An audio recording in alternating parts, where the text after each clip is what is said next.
I'll tell you something. Every time I see that clip, it chills me. Every single time. And I look at it a lot.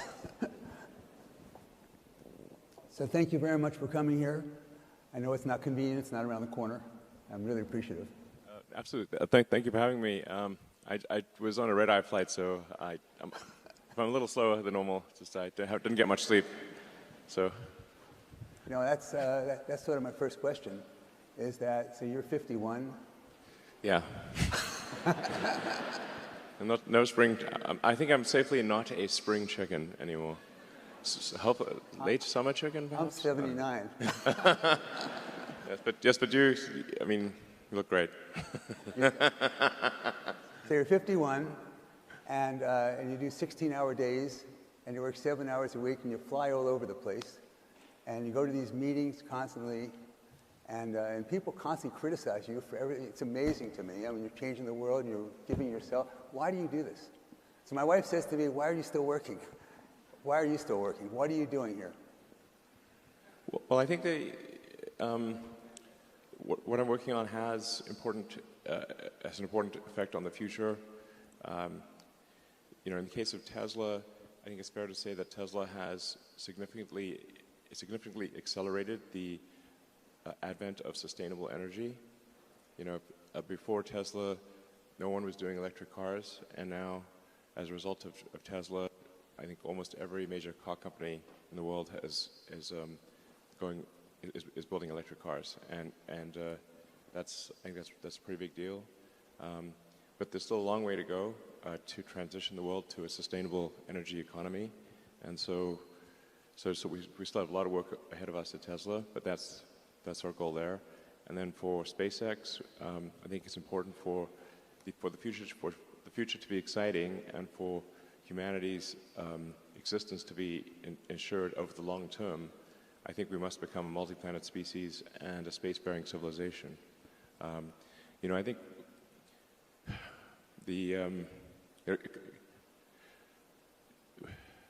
we're here like 4.5 billion years after Earth got started, 13.8 billion years into the age of the universe, and it's only now, recently, in the last 5,000 years, that we invented writing. I would say date the first civilization by when there was the first writing, which was in ancient Sumeria around 5,000 or 6,000 years ago. So we've basically just been here for a very brief instant. A blink.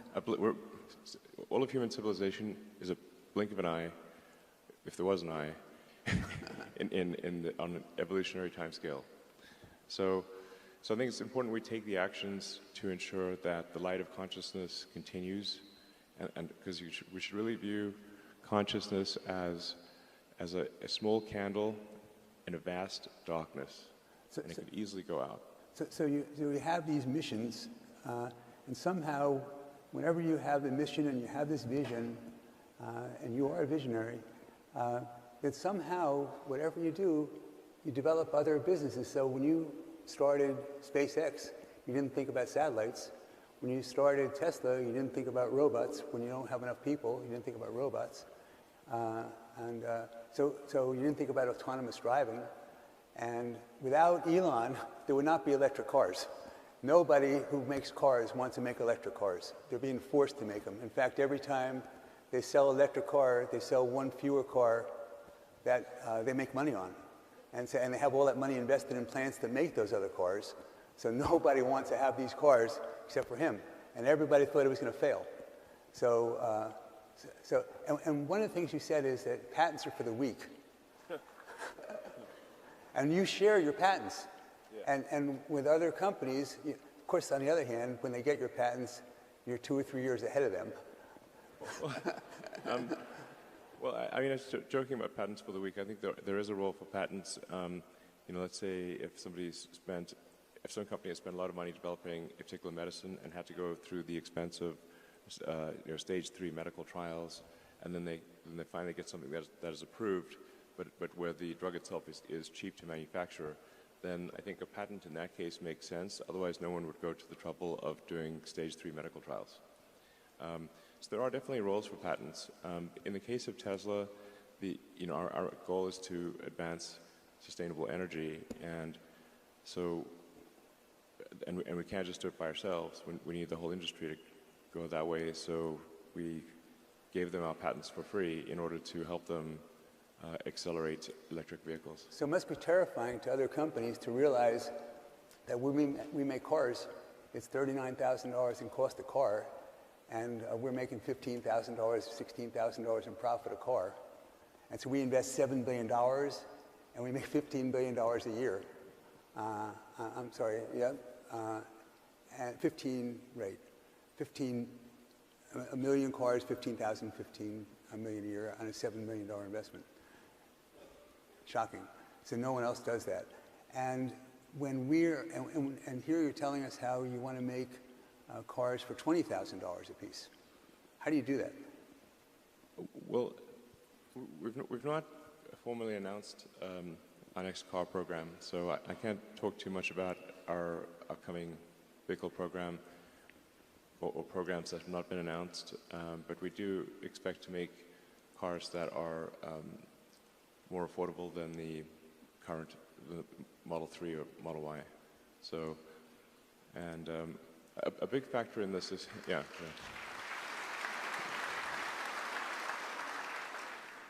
But I think by far the biggest factor is autonomy in terms of the value of a car, because right now cars get driven for about 10 or 12 hours a week, like maybe 1.5 hours a day, and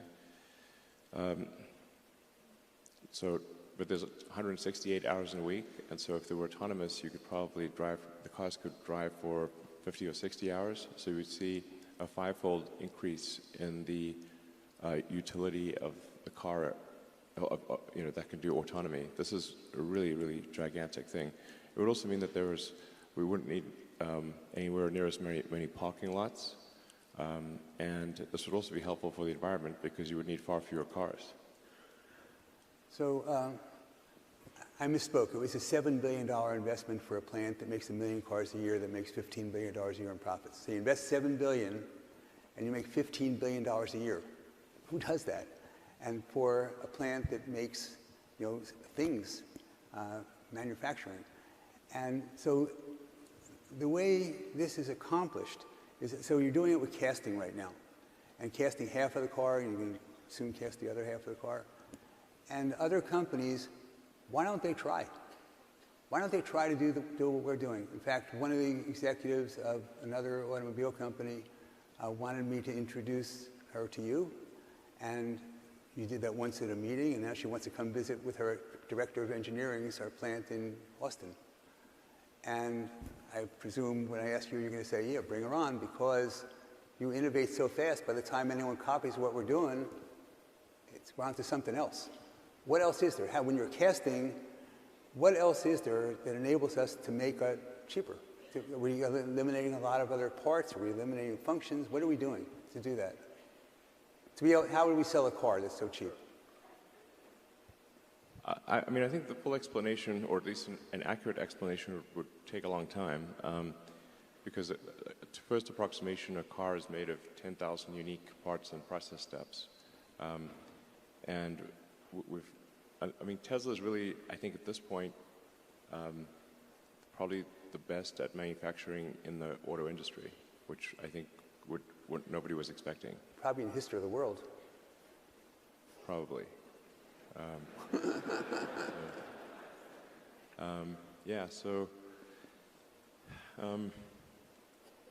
Well, I've got this first principles algorithm that I find to be very helpful in the design and manufacturing of anything, and people here may find it helpful.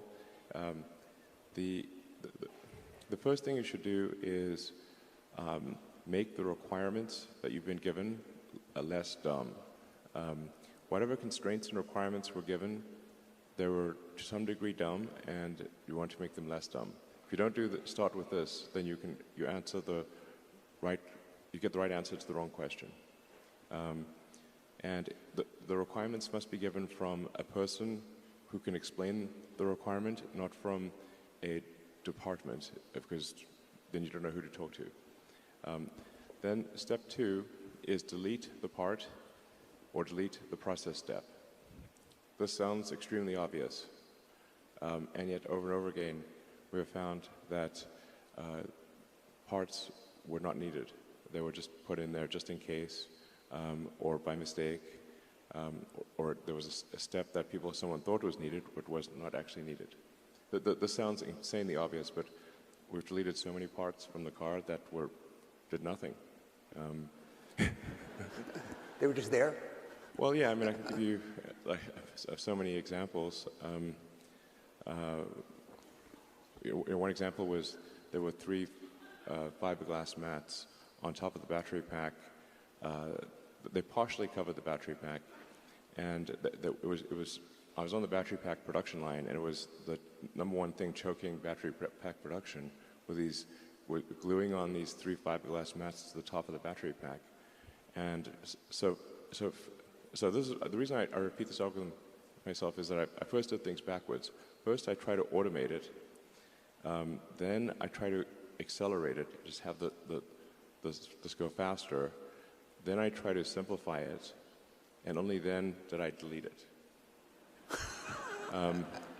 Because it turned out that the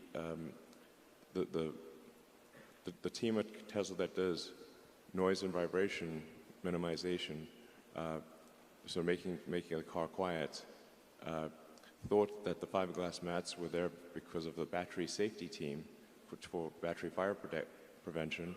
And then I asked the battery fire prevention team what were they needed for, and they said, oh, noise and vibration. And I'm like, okay. So then we had 2 cars drive, one with a microphone in each car, and you could not tell the difference.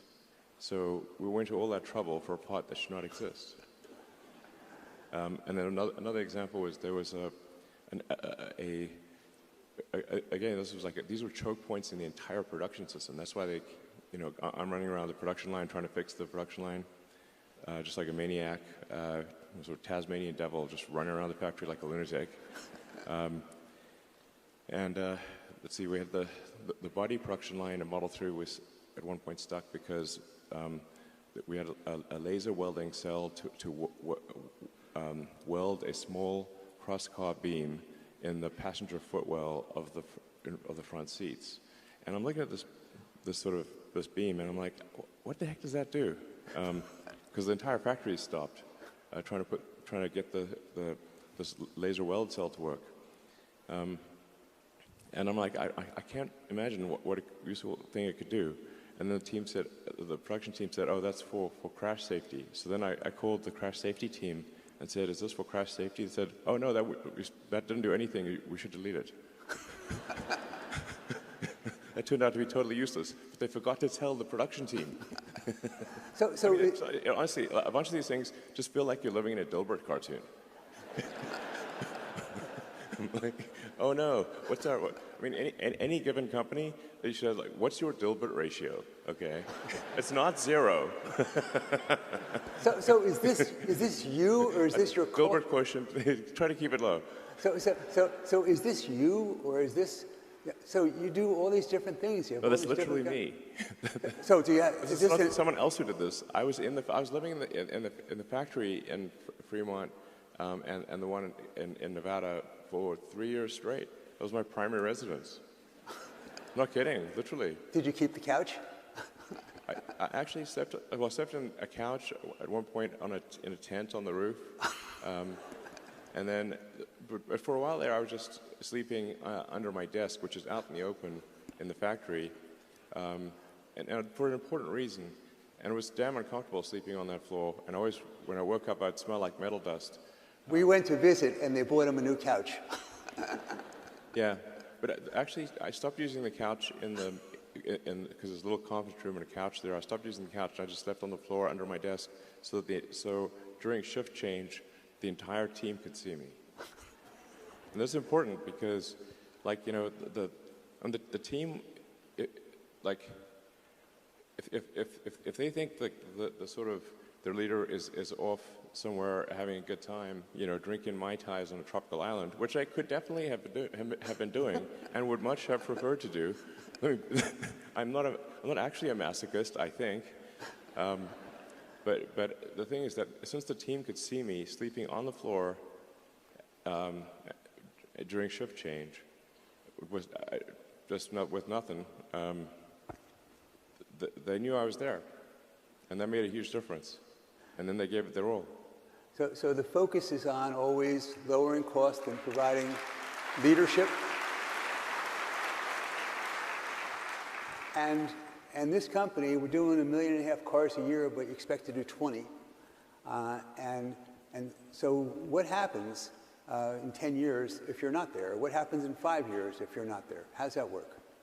I mean, are there all these people? So at all the engineering schools, the top engineering schools, the top choice of where everybody wants to work is Tesla or SpaceX. Yeah. Those two places. So do we have all these people coming up and fighting each other for the job, or they're working together? How do you get people to say, gee, I could buy that real expensive house, but I'm not going to do that. Boy, I could go on vacation. I'm not going to. Well, we do have that problem a little bit. So, as a company has prosperity, and then people become wealthy, then for a lot of people, that once they become sort of independently wealthy, they just can't bring themselves to work, or they don't want to work, and that's totally understandable. I'm no judgment. And so, I mean, I have a lot of friends who are extremely talented, and they had some success earlier in life, and they just decided, that was enough trauma. I mean, one of my good friend of mine saying, like, for starting a company is like eating glass and staring into the abyss. So when people tell me, like, well, what can you do to encourage entrepreneurs to start companies? I'm like, if you need encouragement, don't start a company.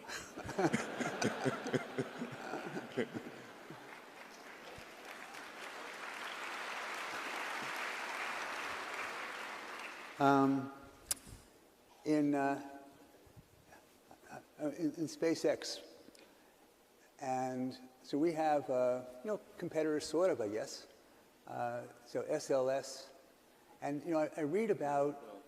That's not it's just Boeing, Northrop, and Lockheed. And with those guys, when they build the launching pad, it took them like 10 years and billions of dollars. And we had to build a launching pad, and it cost a few $100 million, and did it in 6 months. And then I was interested in how that was done. And the woman I'm talking to says that, Ron, did you see the plumbing when you went there? I said, why should it cost hundreds of millions of dollars? It looks like it's a landing field. And I said, well, did you see what's underneath? Did you see the plumbing? I said, no, they didn't show that to me.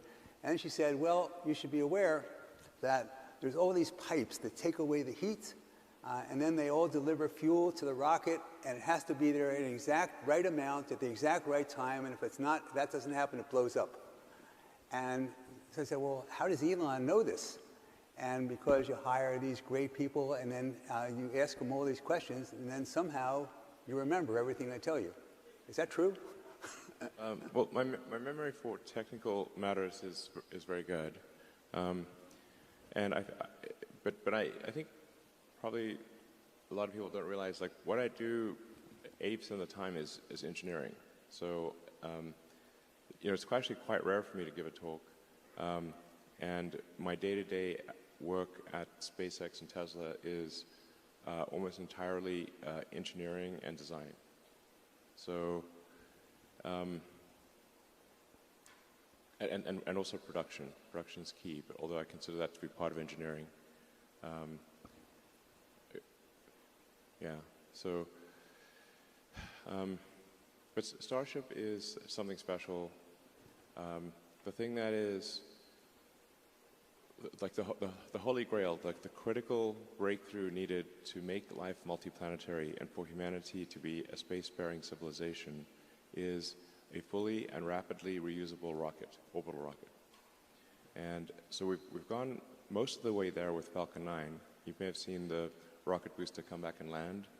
And we also recover the nose cone or fairing, but we do not recover the upper stage.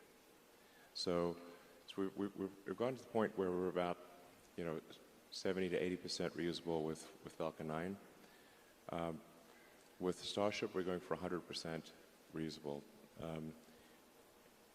It's difficult to say how profound a change this will be, but a fully and rapidly reusable orbital rocket has the potential to drop the cost of access to space by a factor of 1,000.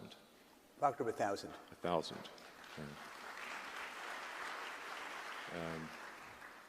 And I should say also, Starship it's a very, very big rocket. It's more than twice the thrust of a Saturn V, and about twice the mass. And it's also the entire ship is designed to land propulsively, so it can land to do what? I didn't hear. To land on its engines, to land propulsively, so it can land on any solid surface in the solar system. So if we can make Starship work, then it enables us to, over time, get anywhere in the solar system. So why is it so hard? Why don't other people do the same thing? So everyone says it's impossible. Why is it so hard? And how much harder is it to do what we're trying to do than we're doing with Falcon? Well, so let's see. Earth's gravity is actually quite strong, and we have a thick atmosphere. So with known physics, it is only barely possible to make a fully reusable orbital rocket. Only barely possible. If this was a video game, the setting is to extreme difficulty. Not impossible, but extreme difficulty. Because it's not like those who have developed rockets before weren't aware of reusability. They were fully aware. That's why sell more rockets. They're fully aware of reusability. That aircraft and cars are reusable. It's just that in order for a rocket to be reusable, everything has to be perfect. So you have to have exceptionally efficient engines. You have to have an exceptionally efficient structure. You need advanced avionics and software. You need a very lightweight heat shield for orbital reentry. And then another key factor for traveling to Mars is you need orbital refilling, so that you get the ship to orbit, and then you send up tankers to refill the ship in orbit, just like is done by the Air Force with aerial refueling. Those are the things that are necessary, and it's never been achieved before. There have been many attempts to achieve it, and they've all been they all failed, and they usually they'd cancel the program partway through once they thought it was no longer possible. So it's just a very difficult engineering challenge. So SLS is supposed to get to the moon. They got a contract in 2010, and it was supposed to be for $10 billion, but it was cost plus. It's now up to $40 billion, and they say it's going to be $100 billion and $90 billion. Yeah, and we haven't gotten anything, and our rocket is 10 meters taller than theirs, and we can reuse ours. Yes. So how can anyone possibly compete if they're not doing what we're doing? How can they compete? I don't understand. And how can they get contracts? And then I just saw something from NASA, and they said that we're spending $20 billion a year, and oh, by the way, that's 360,000 jobs in all these congressional districts. Well, I think I have to be careful of what I say here. I have enough enemies. I would like to have. I think. Yes, I would like to have a smaller number of companies that want me to die. That would be great.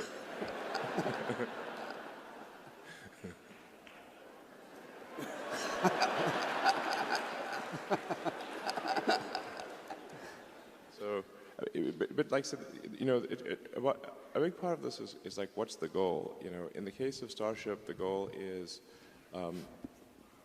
to lower the cost of access to orbit and ultimately to Mars and the Moon and elsewhere, to the point where humanity can actually afford to become a multi-planet species, to the point where we can afford to have a permanent base on the Moon and ultimately far exceed the high watermark of Apollo, which was incredible and I think inspiring to all of humanity, everyone.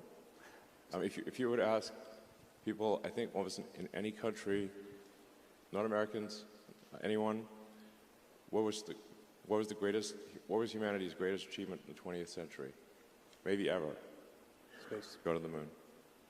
And that's why they say moonshot as a metaphor, because that was incredible.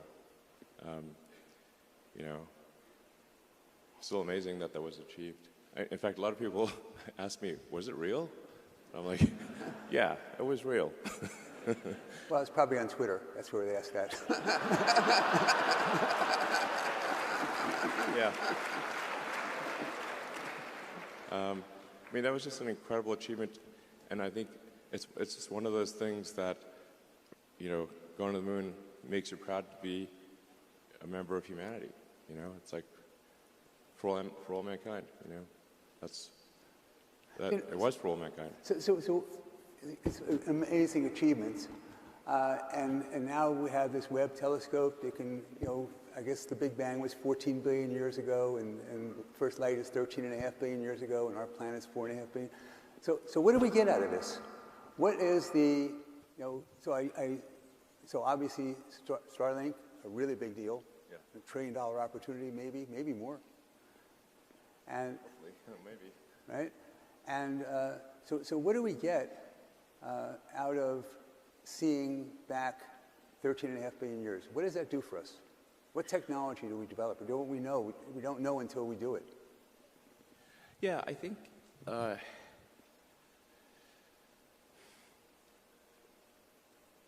yeah. I think like there's two main motivations, I think, for becoming a multi-planet species and a spacefaring civilization, and then ultimately going beyond that to go to other star systems and explore the galaxy. And I think we may find that there's many one-planet civilizations that died out millions of years ago and never made it to the second planet. Do you think in your lifetime that happens? Well, it depends how long I live. Maybe forever. You know, if I keep increasing that enemies list, it might not be much longer. I mean, it would be deeply ironic if it's someone angry on Twitter that takes me out. Well, now like, you can keep them off Twitter. Yeah, exactly. So anyway, I think there's two reasons for life to become multiplanetary, life as we know it to become multiplanetary. I think one is the defensive reason, where I think we want the light of consciousness to not be extinguished if something were to happen to Earth. And you know, in the case of the dinosaurs, they only had to worry about, like, you know, meteors and supervolcanoes and other things.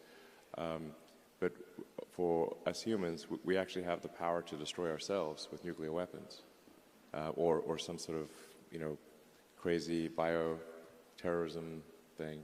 So, you know, so there's some danger that is not zero that could cause the end of life on Earth as we know it.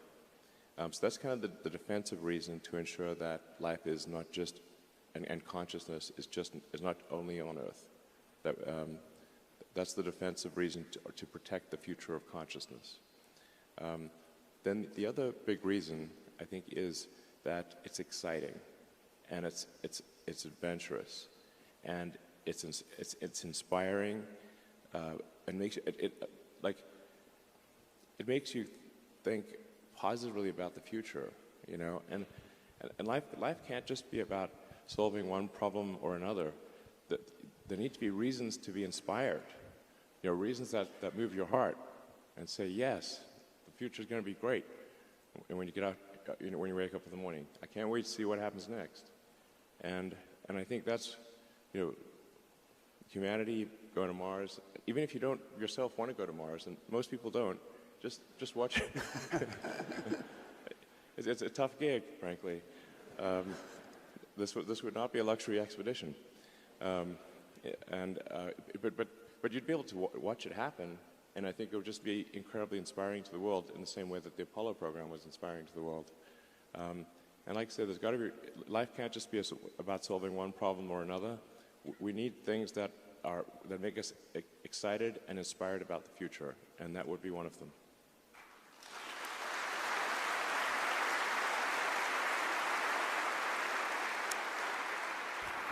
So let's go to Twitter just for a minute, and we'll go back to this stuff, which is more interesting to me. I try to get out of the deal. Well, you told me you wanted to ask. To get out. Dragging me back in. I'm reminded of that scene from The Godfather, basically. But you told me you wanted to ask tough questions. I try to get dragging me back in. So on Twitter. What could possibly go wrong? So I saw this article. It says you bought something called Twitter. And it says, Musk puts off lifting Twitter bans.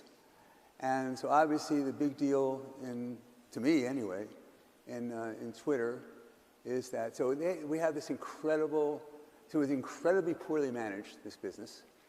And, but those guys somehow did great for their shareholders by selling it to us. Right? But we didn't buy what they're selling. We bought something of what it's going to become. Yes. I mean, I think it's, most people would say, like, given how the market has evolved this year, the price is on the high side. Right. Right. But that's on base of what it is. Yes. But in terms of I think there is a tremendous amount of potential that it will be very difficult to achieve, but I think possible. And I think ultimately it could be one of the most valuable companies in the world. So when we think about this, in order for that to happen, so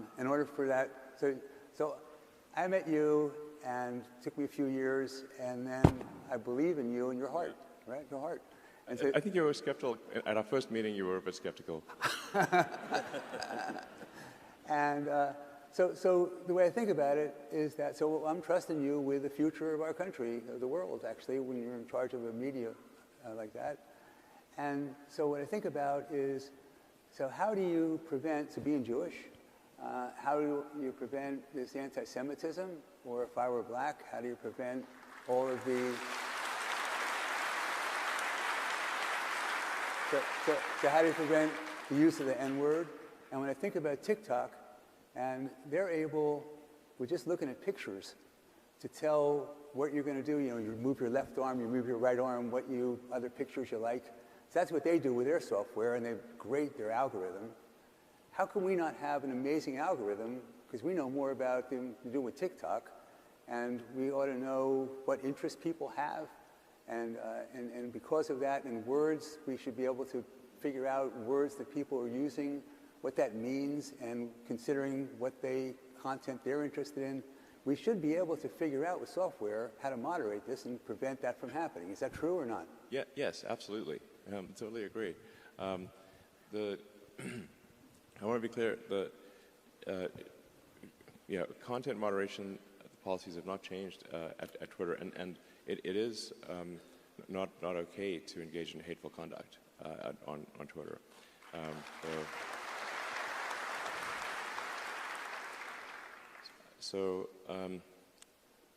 We have had, actually oddly, targeted attacks where temporarily people have been able to put some hate speech on Twitter, but then it's been taken down immediately. Now, part of what I'm trying to achieve with this sort of enabling everyone to be payment verified with Twitter Blue is to try to get as many people payment verified as possible. It's only $8 a month, although for some people that were complaining about that, and these are people who pay more than that for their latte. I'm going to be one of your Twitter Blue customers. Thank you. it's part of its revenue, part of it is payment authentication. And so if somebody, because there is a huge problem with spam and bots and trolls on Twitter, and organizations trying to manipulate public opinion, and just generally making the system worse.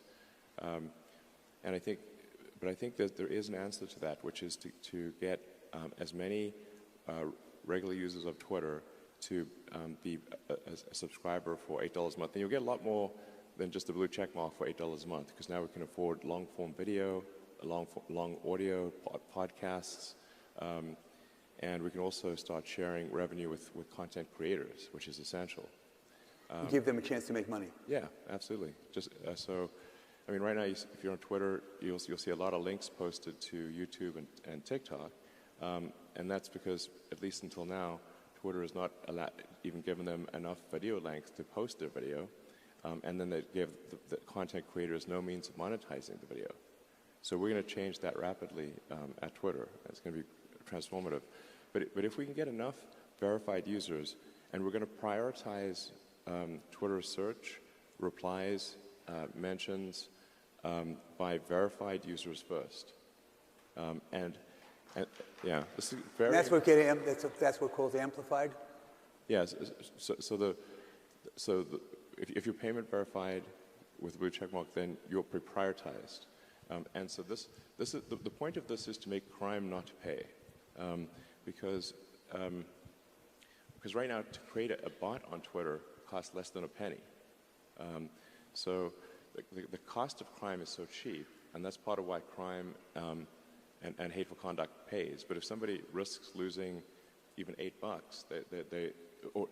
it's too expensive to now have 100,000 fake accounts, because they have to spend $800,000 a month, as opposed to $800 a month. So, and then we also, since we're using payment authentication, we're piggybacking on the authentication system of the payment system, and we're also piggybacking off of Apple's authentication system, which is another layer of security. So the net effect will be, over time, that the verified users will pretty much always be at the top of comments and search, and you won't really see, you'll have to scroll far to see the unverified users, which will be the bots and trolls and whatnot. And this is sort of analogous to Google search. Like, if you go to page 8 of Google search, there will be a ton of scams and stuff, call it page 8, page 9, something like that. But the thing is that Google search results are so good for page 1 that you never go to page 8. Or it's rare. And like the old joke is like, so if something we don't want to see, it gets pushed way down. Yeah, basically the bad stuff gets pushed way down.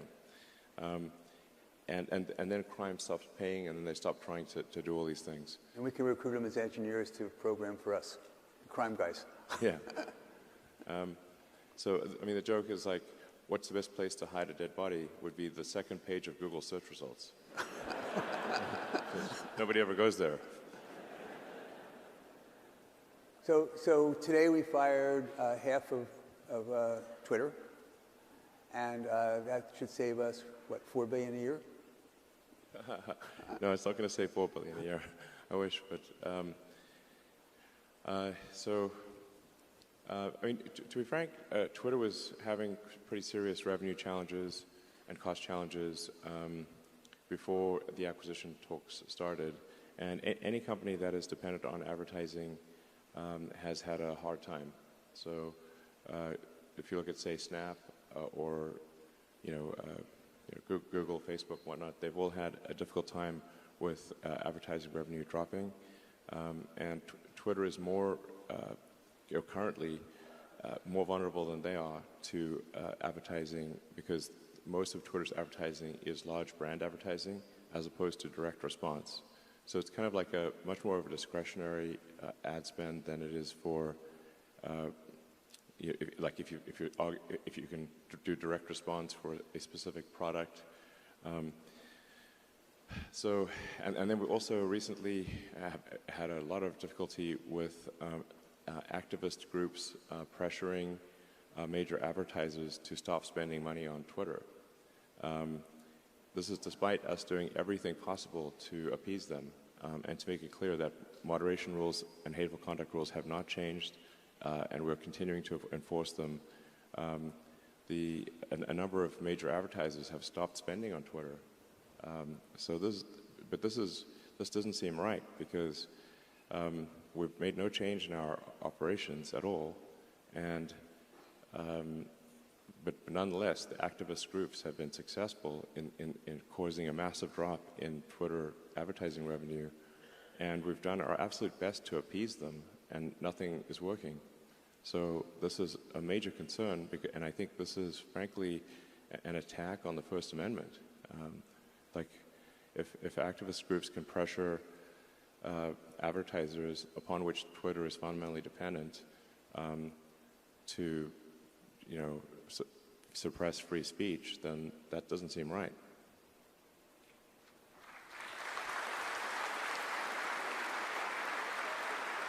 I meant, by the way, 400 million instead of 4 billion. I meant actually 400 million instead of 4 billion. Oh, yeah. Okay, so we're now there. You're living at this place. You go there for the next couple, 3 weeks. You're going to devote, and then we have a team lined up. You think you have a team lined up to manage it, and then you would just do it the same way we do with SpaceX and Tesla, where you just attend the meetings regularly, say this is what we need to do. Do it. Well, this is what we need. Yeah, my workload went up from about, 70 to 80 hours a week to probably 120. So, yeah, I go to sleep, I wake up, I work, go to sleep, wake up, work, do that 7 days a week. I'll have to do that for a while. No choice. But I think once Twitter is set on the right path, I think it is a much easier thing to manage than SpaceX or Tesla. So, and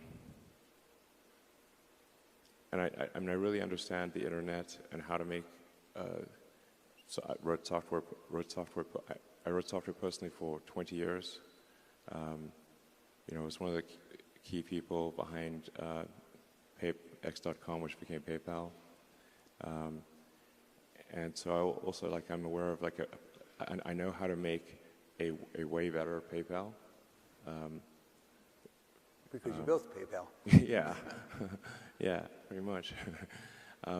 With a lot of other people, but there's a product plan I wrote, which I wish I'd kept a copy of in July of 2000, where I thought it would be possible to make the most valuable financial institution in the world. And we're going to execute that plan from 22 years ago, which amazingly no one has done. And so I think that's part of why I think Twitter will be ultimately extremely valuable, because I'm going to execute the X.com game plan from 22 years ago with some improvements. And then we're also going to obviously make Twitter just a way better system. It stands to reason that if a social media company is not taking steps to make it positive to be on that social platform, then people won't come or they'll leave. So you speak of sort of anti-Semitism or racism or anything like that. Well, who's going to stay on a platform if that's prevalent? That's obviously. Yeah, come on. And apart from its inherent wrongness, who's going to stay on the platform? So you want to be.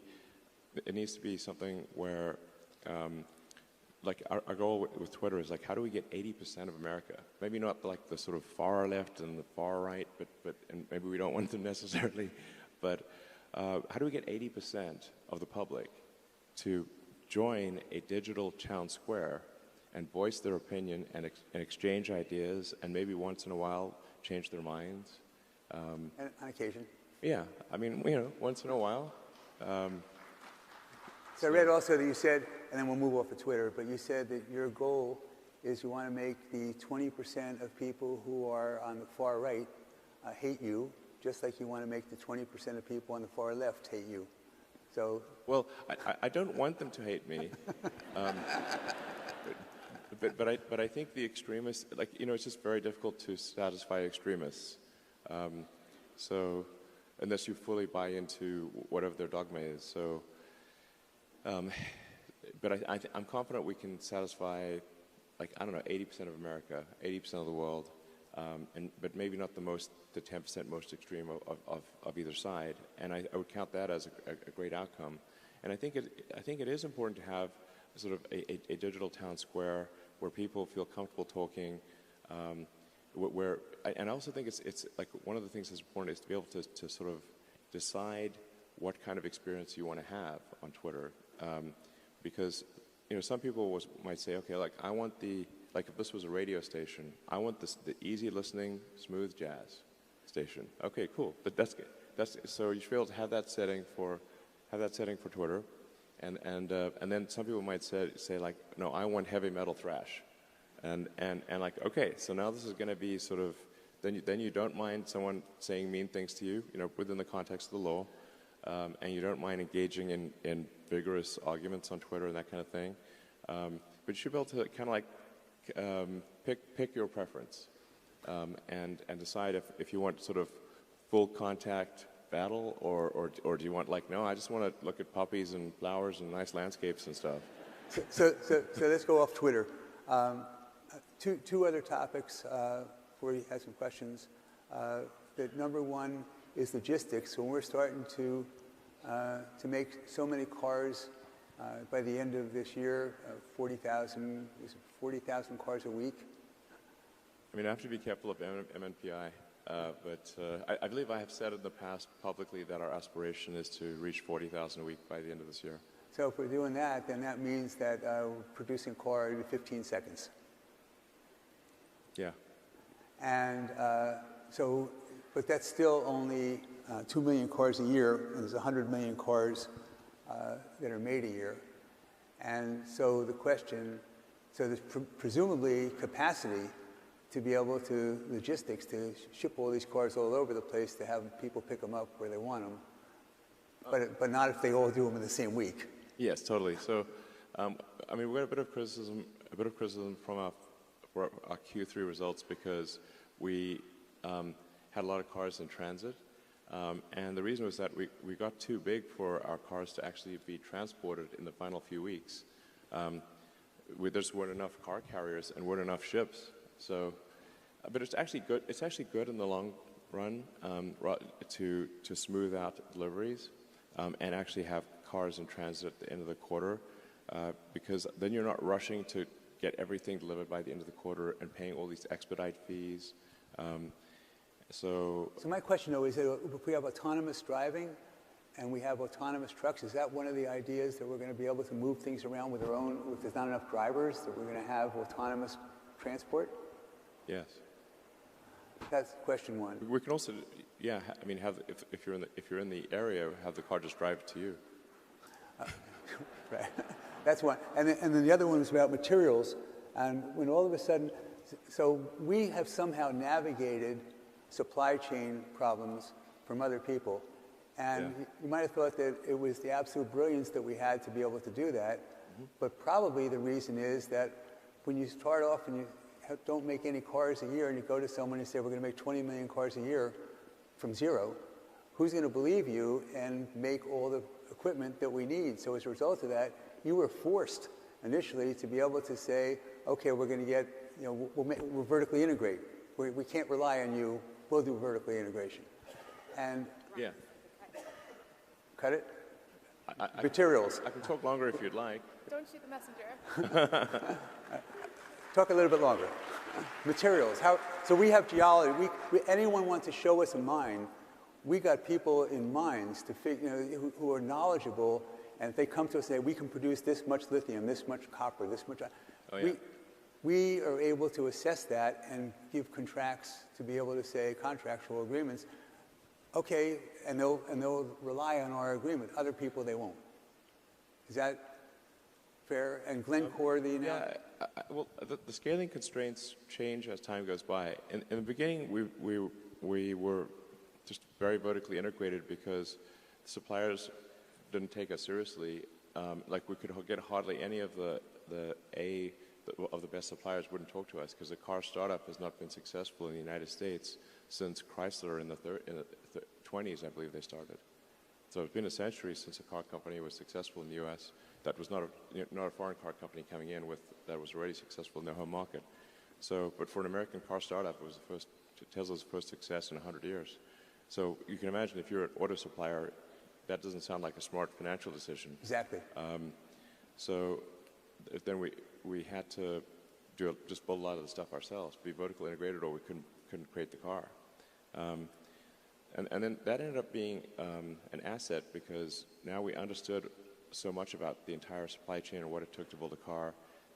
So we were able to design a more integrated vehicle that actually needed far fewer parts and costs less and weighs less and has higher performance.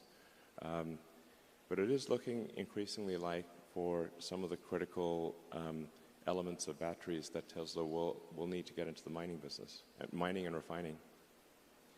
That's why Glencore was announced. That's why we're talking to Glencore. We were. No, and we've never contemplated investing in Glencore. I'm talking about Tesla doing it Ourselves. Yes. Do you have some time for some questions from the audience? Just give me a couple. Turn on the lights. They said no Q&A. Two questions. They said no Q&A. Who's they? The powers that be.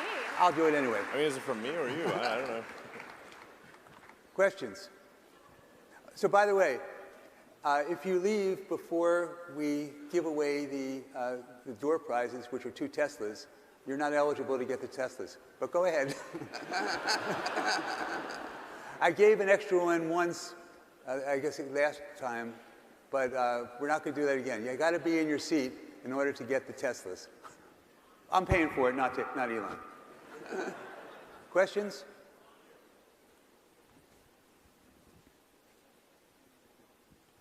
Elon, Seneca once said, every genius has a touch of madness. I thought you'd like that quote. Well, I agree with the madness part. So even with Tesla as a publicly traded company, I think it's down 40% or something from its high, is selling at 70 times earnings. Meanwhile, Mercedes-Benz, which now produces EVs, is selling for 6 times earnings and yielding 5%. Why should I invest in Tesla rather than Mercedes-Benz? Well, I actually rarely try to convince anyone to invest in Tesla. And many times I've recommended people don't invest in Tesla, and I've said our stock is too high, but then people just ignore me and keep buying the stock for some reason. But if I think at a very high level, I'd say that autonomy is an insanely fundamental breakthrough, and no one is even close to Tesla for solving generalized autonomy or generalized self-driving vehicles. No one's even close. With self-driving, as I was talking about earlier, the car becomes, call it roughly 5 times more useful, but it costs the same to build. Now, can you imagine what would happen if a company was we're doing like 25 to 30% gross margins, but suddenly that same thing was 5 times more valuable?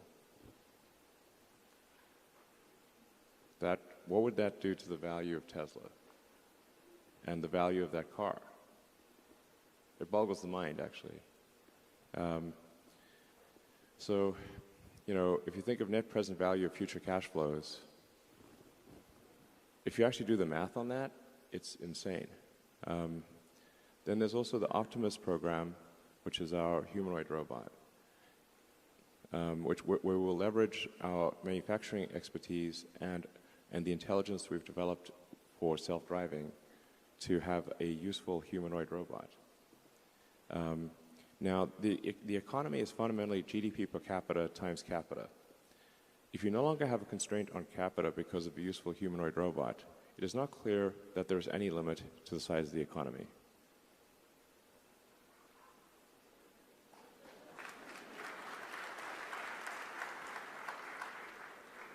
And these things will actually happen.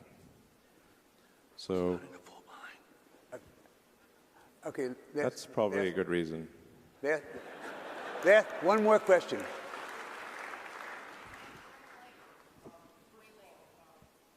Okay, bring out this side. Okay, this is the last question. Maybe. Oh, no. Are you sure they want to come on the stage? Go ahead.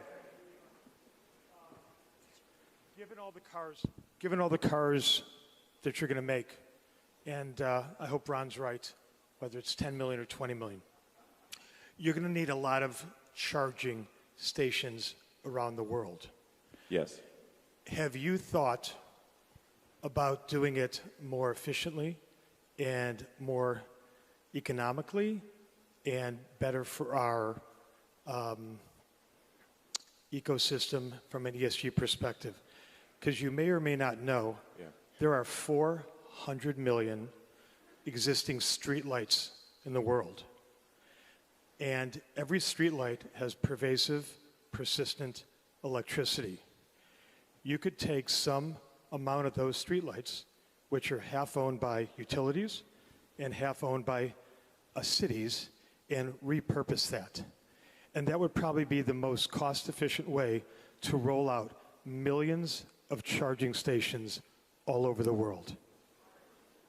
Well, thanks. I think they actually are using that idea in London and some other cities. But I think the long-term goal for our supercharger stations is that they all have solar, like Tesla solar and batteries at them, so that they are, as many as possible, are self-sustaining. That the supercharger stations generate the energy during the day, and then also have a localized battery pack so that people can charge at night, so that the Tesla supercharging stations would continue to function even in a zombie apocalypse. So, just never know. That's coming one day. We know it. Yes. It's just a matter of time. Thank you very much. Right. Can I get a selfie with you? Huh? A selfie?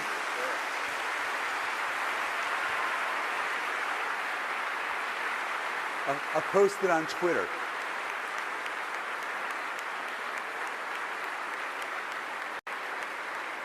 Your arms are longer than mine. Also, please use Twitter. We're doing this right now. And please subscribe to Twitter Verified, $8. Actually, it's technically at $7.99, so slightly less.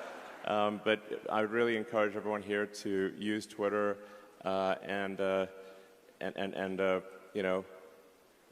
yeah, please do that. Here you go. All right. How do we do this? Are we going to switch around? Okay.